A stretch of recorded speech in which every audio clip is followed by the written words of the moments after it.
सुप्रभात बच्चों, मैं डॉक्टर मुरली मनोहर पांडे श्री अनुग्रह नारायण सिंह +2 उच्च विद्यालय सतानंद ग्राम सगाही से हूँ। आज गया गाइडेंस प्रोग्राम में आप सबों का हार्दिक स्वागत है। आज के पाठ में मैं आप लोगों को अध्याय 7 से बताने जा रहा हूँ भू आकृतियाँ तथा उनका विकास। इसके बारे में आज विशेष विस्तृत रूप से बताऊंगा।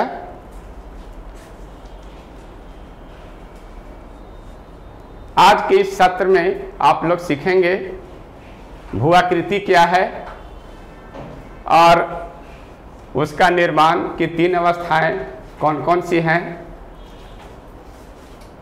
भू आकृति के कारक के अंतर्गत कितने उनके कारक हैं, उनके बारे में विस्तार से बताया जाएगा। लेकिन सबसे पहले हम ये जानें कि भू आकृति है क्या।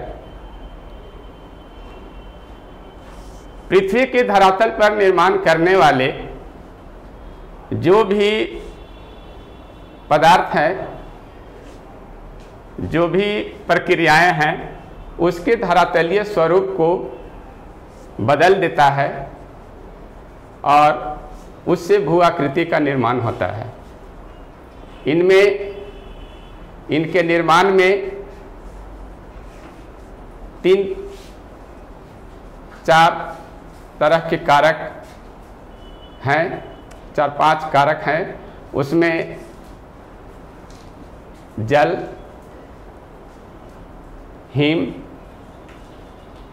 पवन, कास्ट टोपोग्राफी जिसे चूना पत्थर के प्रदेश कहते हैं, भू आकृतिक जल के अंतर्गत सागरीय जल के द्वारा। यहाँ पर इन सबों के जानने से पहले हम ये जानेंगे कि 3 अवस्थाओं से, जिस तरह से मानव जीवन में हम लोगों की 3 अवस्थाएं होती है, उसी तरह से यहाँ भी इन सभी कारकों की 3 अवस्थाएं होती है। पहली अवस्था है युवावस्था, यूथ। दूसरी अवस्था है प्रौढ़ावस्था और तीसरी वृद्धावस्था। प्रौढ़ावस्था में स्थलाकृतियों का जब कोई भी कारक निर्माण करती है, बहुत तेजी के साथ करती है। जैसे आज हम बहते हुए जल के द्वारा जो आकृति का निर्माण होता है, उसके बारे में हम जानेंगे।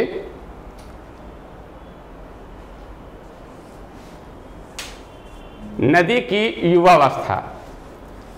नदी की युवावस्था यह सबसे पहली अवस्था है। यहाँ आपको ये दिया गया है और चित्र में भी दिखाया गया है कि युवावस्था के दौरान कौन कौन से स्थलाकृतियों का निर्माण हो सकती है। नदियाँ जब पहाड़ों से उतरती है तो तेजी के साथ बहती हुई, कटाव करती हुई, सबसे ज़्यादा कटाव तली में करती है, सतह के नीचे के क्षेत्रों में। और नदियाँ तेजी से काटती हुई आगे की ओर बढ़ती है। उसके साथ बड़े बड़े बोल्डर्स और मुलायम चट्टानें, ये सभी कटती हुई आगे चली जाती है। गहरी घाटियाँ बनाती है और गहरी घाटियाँ जो बनाती है, वह घाटी का आकार भी कुछ अंग्रेजी अक्षर के भी आकृति से, जैसे भी जो है, ये भी आकृति जो है, वो भी आकृति से बनाती हुई आकृति का निर्माण करती है। उसके बाद नदी की प्रौढ़ावस्था, ये देखेंगे आप। नदी की प्रौढ़ावस्था यह दूसरी अवस्था है। यह पहाड़ी क्षेत्रों से उतरती हुई नदियां जब मैदानी भागों में जाती है, तो मैदानी भागों में आने के बाद नदियों का जो बहाव है वह थोड़ा धीमा हो जाता है। वहाँ पर इस अवस्था में दूसरी तरह की स्थलाकृतियों का निर्माण करती है। विशेष रूप से हम आगे अध्याय में जब बढ़ेंगे तो विस्तार से इसकी हम जानकारी हासिल करेंगे। नदी की तीसरी अवस्था है, यह है वृद्धावस्था। वृद्धावस्था में नदियां जब काम करती है तो वह नदी के मुहाने पर सबसे अंतिम अवस्था में बिल्कुल स्थिर हो जाती है नदी और काफ़ी महीन कण, गाद इत्यादि का जमाव करना शुरू करती है। उस जगह पर नदियां जो है अलग तरीके से स्थल रूपों का निर्माण करती है। तो ये हम बच्चे आज देखें कि ये 3 अवस्थाओं से नदियां तो गुजरी, लेकिन इन्हीं 3 अवस्थाओं से गुजरते हुए प्रत्येक स्थल रूप का निर्माण करने में 2 तरह के कार्य करते हैं, एक अपर्दन का कार्य और दूसरा निक्षेपण का कार्य। तो अब हम ये देखेंगे कि नदी के द्वारा जो स्थलाकृति का निर्माण होता है उसमें नदी द्वारा अपर्दन और निक्षेपण के द्वारा जो स्थलाकृति का निर्माण होती है वह कौन कौन से स्थलाकृति का निर्माण करेगी। भी आकार की घाटी, गौर, कैनियन, जलप्रपात, जल गर्तिका, इस तरह से अनेकों तरह के स्थल की आकृति का निर्माण करती है। अब निक्षेपण से, नदी के निक्षेपण के द्वारा जो स्थल की आकृति का निर्माण होती है वह है जलोढ़ शंकु, डेल्टा, ज्वार नदमुख, प्राकृतिक तटबंध। ये सारे बहुत से स्थल की आकृतियां हैं। उसके बाद हम आते हैं भूमिगत जल के द्वारा, जिसे हम कास्ट टोपोग्राफी कहते हैं। चूने पत्थर के प्रदेशों में अंडरग्राउंड वाटर, जब धरातल के नीचे से जल का प्रवाह शुरू हो जाता है तो जहाँ पर चूने युक्त प्रदेशों में सबसे मुलायम कैल्शियम युक्त रासायनिक घोल की क्रिया, घुलन क्रिया के द्वारा उस जगह पर स्थल की आकृति का निर्माण करती है। इसमें भी अपर्दन और निक्षेपण के कार्य होते हैं। तो भूमिगत जल में जो अपर्दन से स्थल कृतियों का निर्माण होता है वह है टेरारोसा, लैपिस, घोलरंध्र, विलयरंध्र, डोलाइन, सकुंड, राजकुंड, धस्ती निवेशिका और अंधी घाटी। निक्षेपण से जो स्थल की आकृतियों का निर्माण होती है चूने पत्थर के प्रदेशों में भूमिगत जल के द्वारा, वह यहाँ देखेंगे आप अच्युताश्म, निश्चुताश्म, गुहास्तंभ, ड्रिप स्टोन और मॉड्यूल्स। इस तरह से आपके जो है ये चूने पत्थर के द्वारा अपर्दन से और निक्षेपण से बने स्थलाकृति हुए। अब आगे की ओर हम बढ़ते हैं हिमानी द्वारा, हिमनद के द्वारा बर्फीले क्षेत्रों में। बर्फीले क्षेत्रों में जो स्थल की आकृतियों का निर्माण अपर्दन और निक्षेपण के द्वारा होता है वह है यू आकार की घाटी, लटकती घाटी, हिमगह्वर, toll, nunatak, call, श्रृंगपुच्छ, maxilla, fjord. ये बहुत सारे अपर्दन के द्वारा निर्मित स्थलाकृतियां हैं। उसके बाद हम आगे बढ़ेंगे निक्षेपणात्मक यानी निक्षेपण से, डिपोजिशन के द्वारा जो स्थल की आकृति का निर्माण होता है वह है हिमोड, एस्कर, कैम, केटिल, ड्रमलिन, हिमानी अवक्षेप और मैदान। तो ये बच्चों आप लोगों ने देखा कि बहते हुए जल, भूमिगत जल और हिमानी, ये 3 कारक ये हुए। 2 कारक और हैं। इन 2 कारकों में एक है सागरीय तरंग। सागरीय तरंग में जो अपर्दन से निर्मित स्थल की आकृतियां हैं वह है आपका भृगु, लघु निवेशिका, कंदरा, वात छिद्र, मेहराब, गुहास्तंभ, तरंग घर्षित वेदिका। उसी तरह से सागर के द्वारा, निक्षेपण के द्वारा भी सागरीय क्षेत्रों में कुछ स्थल की आकृतियों का निर्माण किया जाता है, जैसे पुलीन, कास्ट पुलीन, स्पीट रोधिका, अपतट रोधिका, हुक, लूप, संयोजक रोधिका, लैगून व खाड़ी टोम्बोलो। ये तो हो गया आपका सागरीय तरंग के द्वारा। उसी तरह से अब हम आते हैं वायु के द्वारा, जिसे एरिड टोपोग्राफी भी कहते हैं, या खास करके वैसे क्षेत्रों में हुआ करता है जहां आपके बालू के क्षेत्र में, जिसे रेगिस्तानी क्षेत्र, शुष्क क्षेत्रों में, इसीलिए इसका नाम पड़ा है एरिड टोपोग्राफी। एरिड टोपोग्राफी में भी कुछ इरोजन और डिपोजिशन, यानी अपर्दन और निक्षेपण, इन दो तरह से वहाँ भी स्थल की आकृतियों का निर्माण हुआ करती है। अपर्दन द्वारा जो स्थल की आकृतियों का निर्माण होता है वह है वातगर्त, द्वीपावगिरी, छत्रक शिला, भूस्तंभ, तिपहल शिला, अस्मिक शिला, जीवगेन और यार्डाइन। और निक्षेपण के द्वारा जो स्थल की आकृति का निर्माण होता है वह है बालुका स्तूप, उर्मिकाएँ, बालुका प्रवाह, बालुका कगार, लोएस और लोएस के मैदान। इस तरह से बच्चों अभी हमने यह देखा कि भिन्न भिन्न तरह के कारक, जितने तरह के कारक थे, उन सभी के द्वारा अपर्दन और निक्षेपण से निर्मित स्थल की आकृतियां कौन कौन सी हैं। लेकिन आज हम विस्तार रूप से जानेंगे प्रवाहित जल के द्वारा स्थल की आकृतियों का निर्माण कैसे होती है।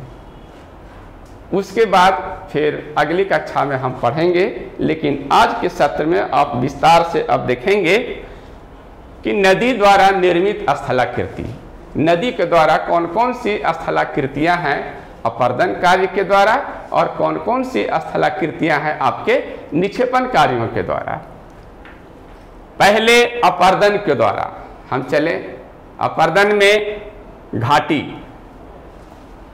आप देखते हैं कि नदियां जब पहाड़ी क्षेत्रों से चलती है तो काफ़ी उछलती कूदती हुई आगे की ओर बढ़ती है। उस समय नदी की पहली अवस्था, जैसा कि हमने बताया है कि युवावस्था, जैसे बच्चे होते हैं, उदंड होते हैं, उसी तरह से यहाँ नदियाँ भी अपनी उदंडता और काफ़ी तेजी के साथ कटाव करती है और आगे की ओर बढ़ती है। लैंडस्लाइडिंग भी होते हैं। गहराई में नदियाँ ज़्यादा गहरी करती हुई आगे तेजी से बढ़ती है। यही कारण है कि घाटी का निर्माण होता है, और वह घाटी अंग्रेजी अक्षर के भी शेप्ड, ये जो आप देख रहे हैं ये भी शेप्ड, ये भी शेप्ड में नदियाँ जो है बनती है। इसमें आप देखेंगे भी यहाँ पर चित्र में कि वी आकार की घाटी जो दिखाया गया है, हमने दो चित्रों में दिखाया है। ये आप देख रहे होंगे कि दोनों किनारे खड़े और नीचे का भाग नुकीला, यानी अंग्रेजी का वी आप जैसे लिखते हैं उस तरह से इस तरह की घाटी का निर्माण होता है। तो ये जो है भी आकार की घाटी अंग्रेजी अक्षर के समान दिख रहा है दोनों। यहाँ देखिए ये जो है सो नदी तली में आप बहते हुए देखेंगे, और यही नदी जो है अपनी तली का कटाव करती है और ये कटाव करती हुई आगे की ओर बढ़ती है। यही कारण है कि यह सबसे अधिक गहरी और वी आकार की घाटी, आकार में वी आकार की है, वह देखने को मिलता है। अब हम आगे बढ़ेंगे। गॉर्ज, गॉर्ज के बारे में कहा गया है कि जिस तरह से वी आकार की घाटी होती है, जिसका आकार जो है वी शेप्ड में, वह वी शेप्ड की भैली अधिक गहरी हो जाए यानी वही घाटी जो वी आकार की घाटी है वह और अधिक गहराई में कटाव करती है तो उसे गौर्ज कहते हैं। हिमालय में, अपने देश में हिमालय के क्षेत्रों में आपको सिंधु, सतलज, ब्रह्मपुत्र ये जो है बड़े बड़े घाटियों का निर्माण करती है, महाखंड का निर्माण करती है। यह उदाहरण के रूप में आपको यहाँ पर दिखाया गया है। उसके बाद कावेरी नदी के किनारे हम चलेंगे। कावेरी नदी भी वी आकार की घाटी जो प्रसिद्ध वहाँ पर है हेगनेकल जलप्रपात, वह उसी गौर्ज से होकर के बहती है। इसका भी चित्र आप यहाँ देख रहे हैं। ये चित्र में दिखाया गया है कि धर्मपुरी तमिलनाडु के निकट एक जगह है, गांव है, उस जगह पर हेगनेकल जो घाटी है वहाँ बहुत विशाल गौर्ज आपको देखने को मिल रहा है। उसके नीचे यहाँ देखेंगे आप कैनियन। कैनियन में होता है वास्तव में गौर्ज का ही यह दूसरा रूप है, लेकिन खड़े ढाल वाले यह भी होते हैं, लेकिन चौड़ाई होती है ऊपर में, गहरी तो होती है। इसका निर्माण चट्टान और संरचना, चट्टानों की संरचना और निर्माण पर, किस तरह की चट्टानें हैं, कड़ी हैं, मुलायम है। ग्रेनाइटी चट्टानें दक्षिण भारत में अधिक देखने को मिलते हैं। काफ़ी कठोर चट्टानें हैं क्योंकि बिल्कुल आयरनिक स्टोन जिसे कहा जाए, वह ब्लैक सॉइल भी उधर आपको देखने को मिलेंगे। लेकिन इस जगह पर कटाव जो नदियां करती है वह कैनियन का निर्माण करती है। गौर्ज का यह दूसरा रूप है। अब हम चित्र 2 में यहाँ देखेंगे आप कि संयुक्त राज्य अमेरिका का कोलोराडो क्षेत्र जो है वहाँ पर गभीरीभूत यह जो है गौर्ज दिखाया गया है। अब हम आगे बढ़ेंगे। जल गर्तिका, pot holes and plucks pool, यह क्या है? यहाँ पर 2 चीजें हैं, एक है जल गर्तिका और अवनमित। अवनमित का होता है नमन, हम लोग कहते भी हैं झुकना। अवनमित जिसको कहा गया है वह झुका हुआ। तो सबसे पहले ये देखेंगे कि जल गर्तिका नदी के द्वारा यह भी निर्मित होती है। अपर्दन के द्वारा निर्मित यह स्थल का स्वरूप है। जब नदी की तली में भंवर काटते हुए, भंवर आप लोग जानते होंगे बच्चे कि भंवर कभी कभी आपने तालाब में, नदी में, झील में आप देखे होंगे कि एक जगह जल जो है चक्कर काटते हुए, और उसी को भंवर कहते हैं। लोग गांव के बूढ़े बुजुर्ग कहते भी हैं कि भंवर के बीच में कभी नहीं जाना चाहिए, इसलिए उससे सावधान भी रहना चाहिए। और यह जो भंवर है वह काफ़ी गहराई तक काफ़ी तेजी से चक्कर लगाते हुए जो है छोटे छोटे गर्त यानी गड्ढे का निर्माण कर देती है, और उसे ही कहते हैं जल गर्तिका। उसके बाद वही जल गर्तिका जहां जल गिरता हो, यानी जल प्रपात के द्वारा, जल प्रपात के द्वारा ऊंचाई से जल जब गिरेगी तो जल गिरने का, अब ये देखिए यह जो है अवनमित कुंड, तेलहर, कैमूर जो बिहार में हमारा है, कैमूर क्षेत्र, वहां पर एक तेलहर कुंड है। अवनमित कुंड क्यों नाम दिया गया? यहाँ आप देख रहे हैं कि नदी बहती हुई आती है और जलप्रपात का निर्माण करती है। जितनी ऊंचाई से जल गिर रही है उस जगह से अपने नीचे की तली को काफी अधिक गहरा कर चुका है, इसलिए इसका नाम अवनमित कुंड दिया गया है। और ये जल गर्तिका आप देखेंगे यहाँ छोटे छोटे पॉट होल्स, ये जो छिद्र नुमा, यह जल के काफ़ी कठोर और मुलायम चट्टान यहाँ पर भी हैं। और ये गोल जो दिख रहा है यह जल के घूमने के कारण, अधिक तेजी से घूमने के कारण कुंड की तरह एक बना हुआ भाग है, इसे ही जल गर्तिका कहते हैं। अब नदी विसर्प, नदी विसर्प क्या है? नदी विसर्प भी अपर्दन के द्वारा निर्मित है, अपर्दनात्मक स्थल स्वरूप है। इस स्वरूप के निर्माण में नदी और अपर्दन यानी काट छांट इरोजन की क्रिया होती है। इसका भी निर्माण मैदानी क्षेत्रों में विसर्प आप देखेंगे क्या है, नदी विसर्प सांप की तरह। ये आप देखें यहां चित्र में दिखाया गया है, बिल्कुल टेढ़े मेढ़े। यह है आपका विसर्प, यानी मैदानी क्षेत्रों में काफी तेजी से नदियां बहती हुई मुलायम चट्टानों को तेजी से काटती है और काटते हुए आगे की ओर बढ़ती है। जहां मुलायम चट्टानें मिली नहीं उसे काटती है, सीधे तो जाती है, लेकिन मुलायम चट्टानों के जल्द से कट जाने के कारण जितनी तेजी से नदियां बहती है वह आगे की ओर दाएं बाएं टेढ़े मेढ़े होते हुए आगे बढ़ती है और विसर्प का निर्माण करती है। इसकी आकृति अंग्रेजी अक्षर का एस।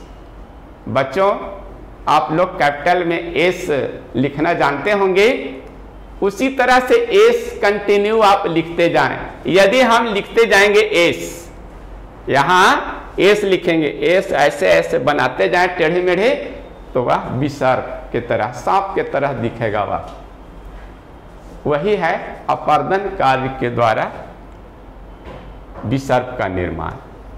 उसके बाद अधः कर्तित या गभीरीभूत विसर्प इंट्रेंच्ड, यह काफी चट्टानों को काटते हुए गहरी कटाई यदि करती है, यानी इसका तली अधिक गहरा हो जाए, जैसा कि इसके बगल में जो चित्र है आप देखें, इसे कहते हैं अधः कर्तित या गभीरीभूत। गभीरीभूत का मतलब होता है अधिक गहराई वाला, काफी गंभीर और गहरी घाटी। और इस तरह की घाटी भी आपको देखने को मिलेगा टेढ़े मेढ़े कटाव की तरह, और यह है आपका गभीरीभूत विसर्प। यह भी सांप के तरह देख रहे हैं।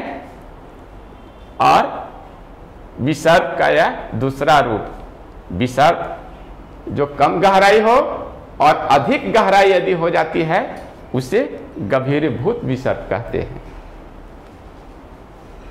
अब हम आगे देखें नदी वेदिका, जिसे कहा गया है रिवर टेरेस। नदी गर्तिका, नदियां आगे की ओर बढ़ती है और आसपास के क्षेत्रों में काफी जलोढ़ों का निक्षेप करती है। नदियां जब पहाड़ी क्षेत्रों से उतरकर थोड़ी सी आगे बढ़ती है तो आप कभी देखते होंगे कि नदियों की चौड़ाई बढ़ती जाती है, लेकिन साइड में थोड़े ऊंचे भाग रहते हैं, जैसा कि चित्र यहाँ आप देख रहे हैं नदी वेदिका का। ये जो है ढाल है दोनों तरफ से, और नदियां इसके बीच से बहती जा रही है।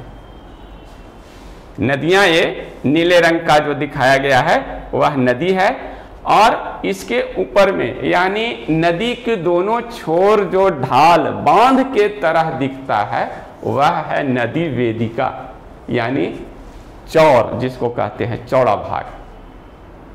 आप यदि देहात से रहते होंगे, गांव में रहते होंगे, और यदि वहां पर नदियां हैं तो आप नदी किनारे जाइए, तो नदी में जाने के लिए थोड़ा सा ढाल आपको ढलकर नीचे की ओर जाना पड़ेगा, और वह जो है इस तरह से, यानी ये जो आप देख रहे हैं दोनों तरफ से ऐसे, इधर से ढाल और इधर से नदी बीच में बह रही है।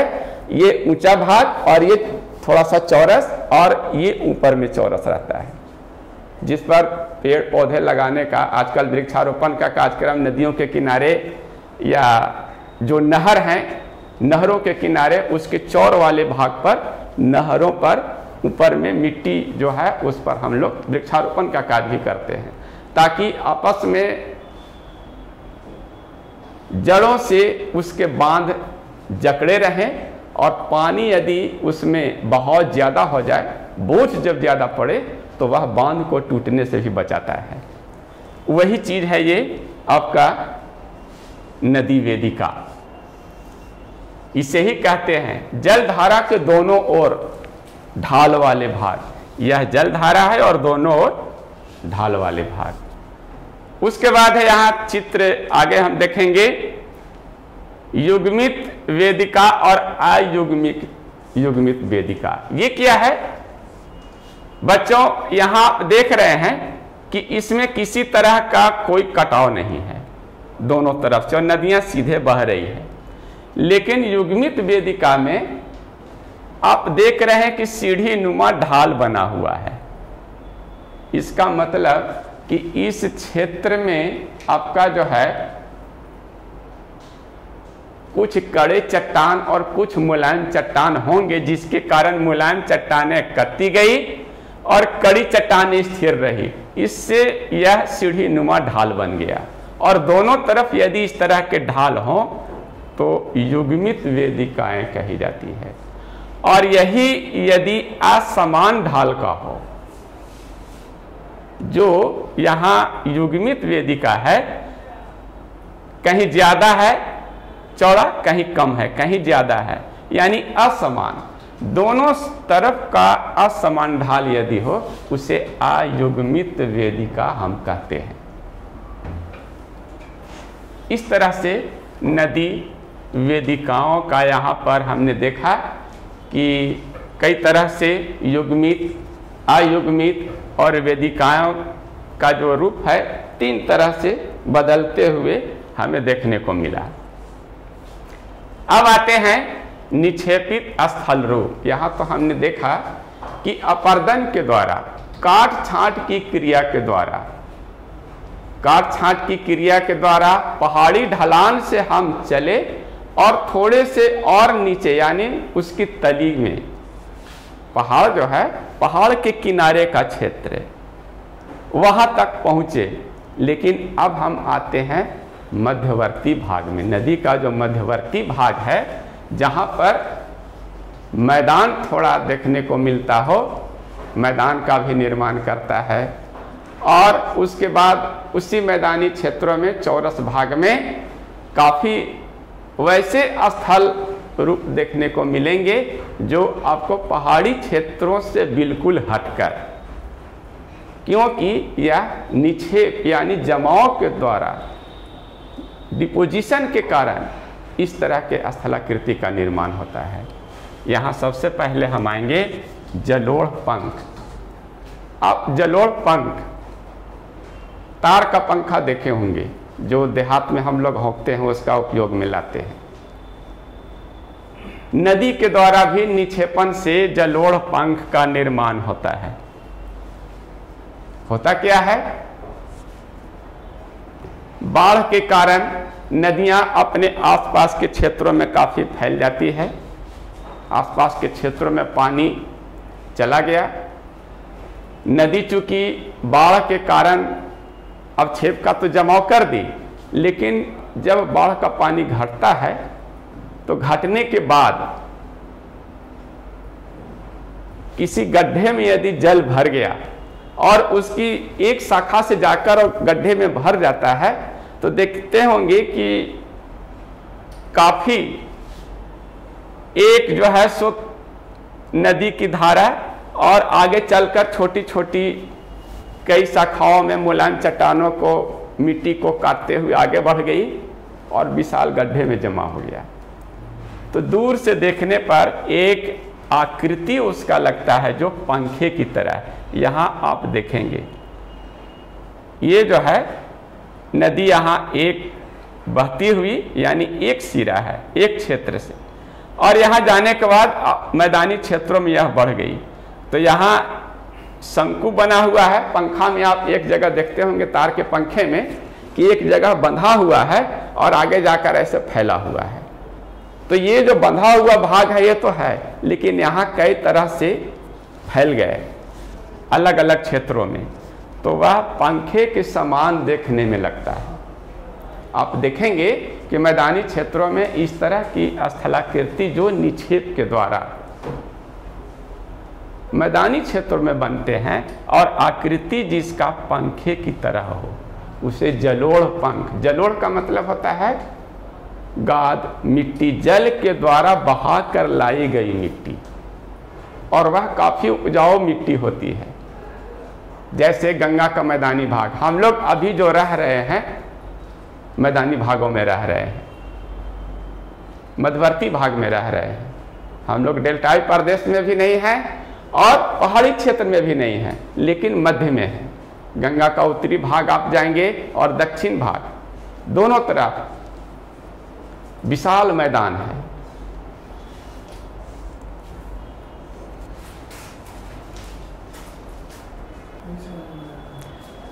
हाँ बच्चों, ये जलोढ़ पंख है। उसके आगे हम देखते हैं कि नदियाँ जब कई शाखाओं में बंट जाती है तो उसे जल वितरिकाएँ कहते हैं। आगे चल करके नदियाँ कई भागों में बंटती है, उसे जल वितरिकाएँ कहते हैं, डिस्ट्रीब्यूटरीज। ये आप देख रहे हैं कि मुख्य नदी है और आगे चल करके यह कई शाखाओं में बंटी हुई है, उसे जल वितरिकाएँ कहते हैं। डेल्टा यह प्रमुख भाग है नदी का। इस भाग का निर्माण, डेल्टा का निर्माण नदी के मुहाने पर, सागर के किनारे होता है। काफ़ी महीन गाद और निक्षेपण के द्वारा डेल्टा का निर्माण होता है। इसकी आकृति त्रिभुज के समान देखने को मिलती है। ये आप देखें, भारत में सुंदरबन का डेल्टा, जो कि विश्व में सबसे बड़ी डेल्टा है, और इस डेल्टा की आकृति त्रिभुज के समान, आप जो हमने बताया अभी वह देखें आप। ये गंगा नदी है, इसमें कई सारी नदियां आकर के मिली हुई है और बंगाल के खाड़ी में गिरी है। इस कारण से इसका जो हम एक कर्व बनाते हैं तो त्रिभुज की आकृति का, ये आप देख रहे हैं, हुगली नदी, भागीरथी, पद्मा और मेघना, ब्रह्मपुत्र, ये सारी नदियां और गंगा नदी को दिखाया गया है जो मुख्य नदी है। सारी नदियां इसमें आकर के मिल गई है और इसकी आकृति देखने में एक, ये इसका जब हम बनाएंगे सेक्शन तो इसकी आकृति त्रिभुज की तरह, जो कि आप गणित में भी पढ़ते होंगे, त्रिभुज क्या है, ट्रायंगुलर, ये आकृति यहाँ देखने को मिलती है। तो ये खास करके नदियों के मुहाने पर जब जलोढ़ों का निक्षेप होता है और उसका निक्षेप यदि ट्रायंगुलर हो, उसे डेल्टा कहते हैं। अब हम आगे बढ़ेंगे। ज्वार नदमुख या एस्चुअरी, इसका नाम पड़ा है ज्वार नदमुख या एस्चुअरी। क्यों? क्योंकि डेल्टा के पास ही का यह भाग है। डेल्टा जहां बनती है वहीं पर एस्चुअरी का निर्माण होता है। अब इसे ज्वार नदमुख या एस्चुअरी क्यों कहा गया है, ये आप जानेंगे। नदियां अपने मुहाने पर यदि जलोढ़ों का निक्षेप नहीं कर पाती हो तो सागर की ओर उसका मुंह खुला हुआ रहता है और वह सीधे सागर में जाकर के गिरती है, वह एस्चुअरी है, अर्थात ज्वार नदमुख है। ज्वार नदमुख क्यों नाम पड़ा? क्योंकि सागर में उठने वाले जो जल हैं, तरंगे हैं, उससे नदियां जो जलोढ़ों का निक्षेप करती है वह नहीं कर पाती है। यही कारण है कि नदी का मुख सागर की ओर खुला रहता है। यहाँ आप एक चित्र में देखेंगे, ये सागर और यहाँ से नदियां ऐसे बहती हुई जा रही है और सागर के मुख के पास, यहाँ आप जो देख रहे हैं चित्र में, सागर के निकट यहाँ किसी तरह का कोई जलोढ़ का निक्षेप नहीं हुआ है। और ये निक्षेप नहीं होने के कारण सागर की ओर नदियों का मुंह खुला हुआ रह जाता है, उसे ही ज्वार नदमुख हम कहते हैं। अब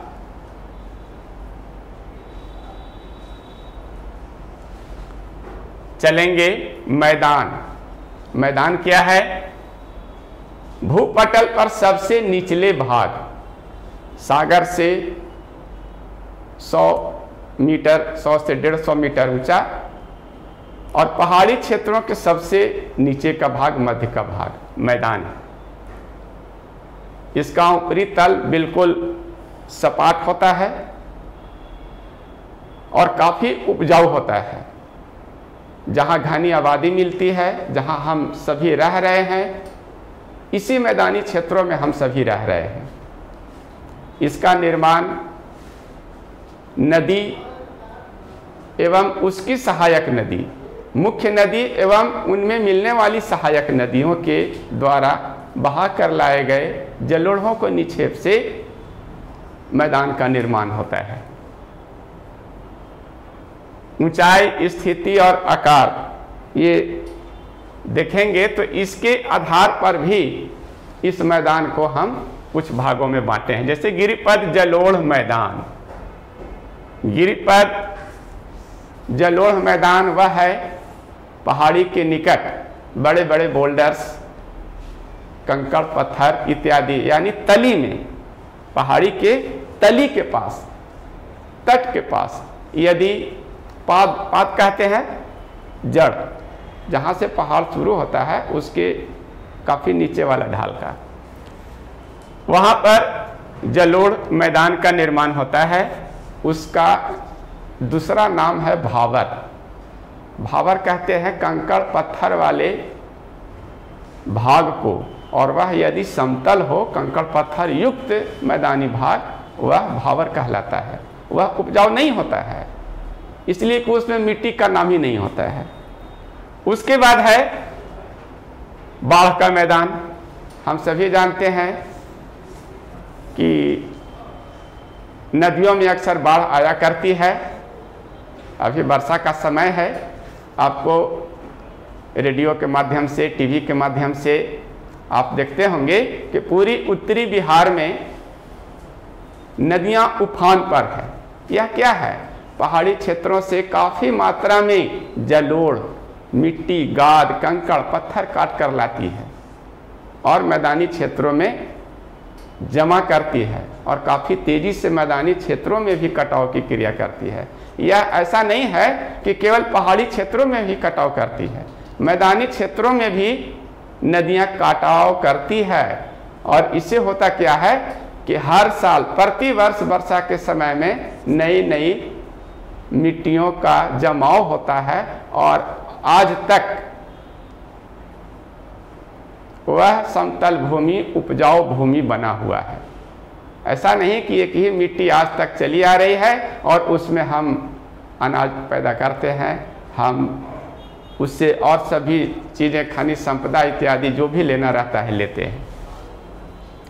दूसरा है बाढ़ का मैदान।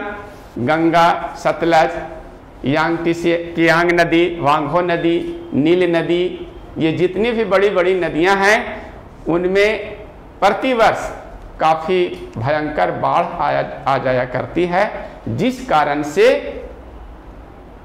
बड़े बड़े मैदान का निर्माण और नए जलोढ़ों का निक्षेप प्रतिवर्ष होता है। यहाँ हम देखेंगे भारत के गंगा का मैदानी भाग। आप चित्र नंबर ये इधर बाईं ओर जो देख रहे हैं, और यहाँ हरे रंग से जो दिखाया गया है भारत के नक्शे पर, वह है गंगा ब्रह्मपुत्र एवं उनकी सहायक नदियों के द्वारा निर्मित मैदान है यह। और विश्व के प्रमुख मैदान का भी यहाँ हमने अंकित किया है, नाम दे दिया है। इसे आप देखेंगे, सिंधु गंगा पुत्र का मैदान, कनाडा का, संयुक्त अमेरिका का ग्रेट प्लेन, अमेजन का मैदान, पैटागोनिया का मैदान। इस तरह से आप आगे बढ़ते जाएंगे और मेरे जो YouTube चैनल पर आप देखेंगे इसे, तो आपको सारा विस्तार से इन नदियों का नाम मिल जाएगा। फिर है डेल्टा का मैदान, यह तीसरा भाग, मैदान का तीसरा भाग, जहां समुद्र के किनारे डेल्टाई भाग, जो अभी हमने जिक्र किया था डेल्टा, वह भी एक मैदानी भाग है। सुंदरवन का डेल्टा वह भी एक मैदानी क्षेत्र है। सुंदर नाम कैसे पड़ा, सुंदरवन क्यों कहते हैं? इसलिए कि सुंदरी नाम के वृक्ष वहाँ उस क्षेत्र में पाए जाते हैं, जिस कारण से उसका नाम सुंदरवन का डेल्टा प्रदेश नाम पड़ा है। और यह है बंगाल की खाड़ी के निकट, जहाँ गंगा ब्रह्मपुत्र आदि नदियाँ गिरती है, उस जगह पर वह जो है सो डेल्टा प्रदेश देखने को मिलता है। काफ़ी हरा भरा क्षेत्र है वह, और काफ़ी उपजाऊ है। यहाँ समतल और सपाट है। गंगा, सिंधु, मिसिसिपी, पो, वांगहो नदी, ये सब जो है डेल्टाई क्षेत्रों पर, मुहाने पर बने हुए हैं डेल्टा। अपने नदियाँ जो है, वहाँ की जितनी भी नदियाँ हैं, सब मुहाने पर डेल्टा का निर्माण करती है। डेल्टा का अर्थ ही होता है त्रिभुजाकार मैदान।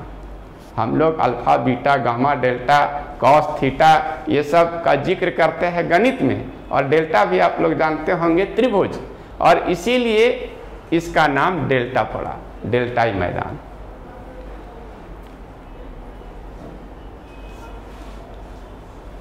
प्राकृतिक तटबंध और विसर्प रोधिका, ये क्या है?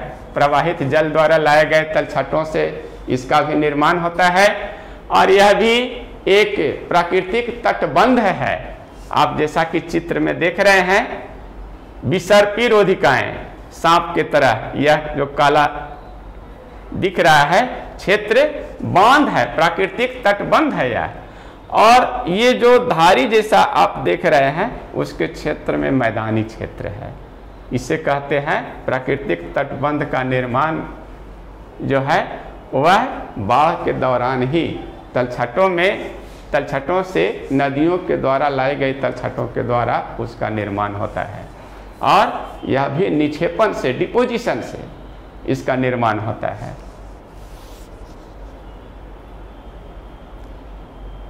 उसके बाद यहाँ आप देखेंगे एक चित्र और है, गोखुर झील। सबसे इम्पोर्टेंट चीज़ है मैदानी भागों में।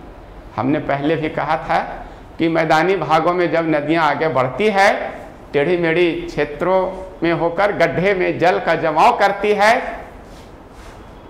और यदि वह गड्ढा छोड़कर मैदानी क्षेत्रों से नदियां, पानी कम होने के कारण पानी का बहाव कम हो जाता है, बाढ़ का क्षेत्र में यदि नदियां सिकुड़ जाती है तो गड्ढे में जल छोड़ जाती है, और उस जल से भरे हुए गड्ढे को गोखुर झील इसलिए नाम पड़ा कि गाय के खुर के समान। आप देखिए यहाँ पर है, यह पहले ऐसी रही होगी इसकी आकृति, और यहाँ तक यह सर्प बना हुआ है। ये जो है गड्ढा यहाँ तक भरा हुआ था, लेकिन नदियों का आकार सिकुड़ता गया, और यह जो है सो विसर्पी रोधिका जो है अपने गड्ढे में जल जमाव करते हुए उसे छोड़ चुकी है नदियाँ।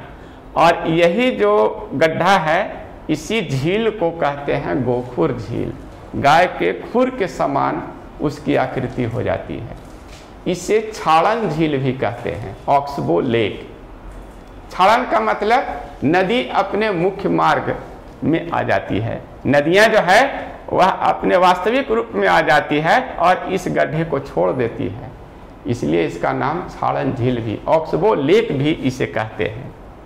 बिहार के बेगूसराय में एक उदाहरण में आप देखें, एशिया का सबसे बड़ा गोखुर झील है, जो बिहार में है, बेगूसराय के निकट। 1971 में सलीम अली जब अपनी यात्रा के दौरान आया था, तो वह यहाँ से कह कर गया था पक्षियों का स्वर्ग, क्योंकि वहाँ पक्षी सबसे ज़्यादा मिलते हैं। झील के किनारे पक्षी बाहर से आकर के बैठते हैं, रहते हैं, उनका आश्रय स्थल है वह, इसलिए पक्षियों का स्वर्ग भी कहा गया है।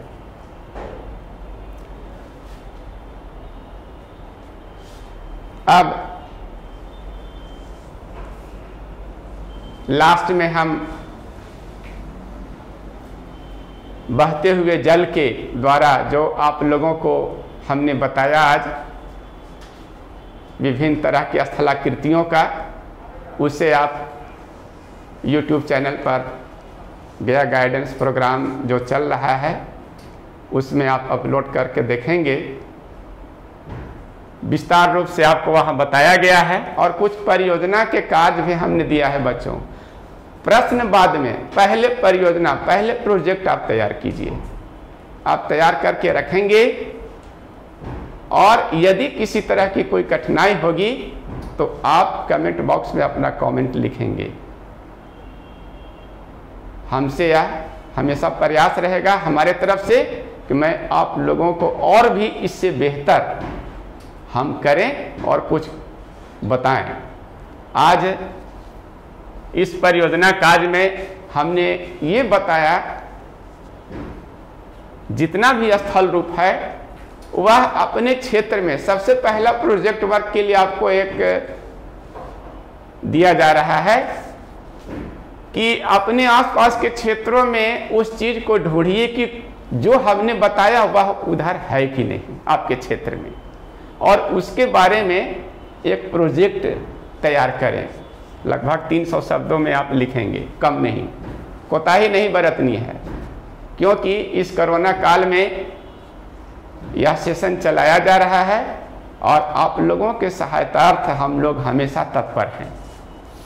या ये दो चित्र हैं जो पहले भी हमने दिखाया, इन दोनों चित्रों को या तो इसका आप चार्ट पेपर पर बनाएंगे इसे और इसके बारे में लिखेंगे, या फिर इसका मॉडल तैयार करें, बेहतरीन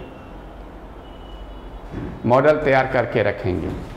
अगले कक्षा में हम जब अगले सत्र में आएंगे तो वर्षा जल के द्वारा निर्मित स्थलाकृति के बारे में बताया, उससे आगे हम फिर आगे चर्चा करेंगे। इस अध्याय में आज इतना ही। आप स्वस्थ रहें, खुश रहें, और इसी कामना के साथ मैं अब विदा लेता हूं। धन्यवाद।